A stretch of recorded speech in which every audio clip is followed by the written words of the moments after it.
Hi friends, ఈరోజు ఫ్రూటేరియన్ food గురించి మీతో పంచుకుందామని మీ ముందుకు వస్తున్నాను. ఏమిటంటే ఈరోజు నేను డైట్ 12th డేలో 11 డేస్ నుంచి ఫ్రూటేరియన్ డైట్లో నేచురల్ ఫుడ్లో ఉంటున్నాను. ఎలా అంటే మీరు కూడా పాసిబుల్ అవుతుంది అనే దానికి నా అనుభవం నుంచి ముందు నేను చెప్తా ఉంటే మీకు అర్థమవుతుంది.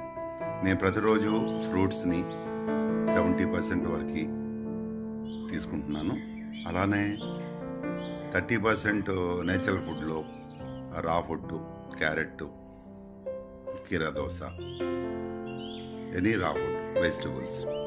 నెక్స్ట్ నట్స్, బాదం, కాజు, ఈ నట్స్, సో మెనీ నట్స్ ఉన్నాయి. అలానే స్పౌట్స్, అంటే ఖర్జూరం, ఇట్లాంటివన్నీ కూడా మంచిగా ఇట్లాంటివన్నీ 30% వరకు తీసుకోండి. టోటల్గా 100% ఫ్రూటేరియన్ డైట్ ఇది. మీరు ట్రై చేయండి. Thank you very much. Bye bye.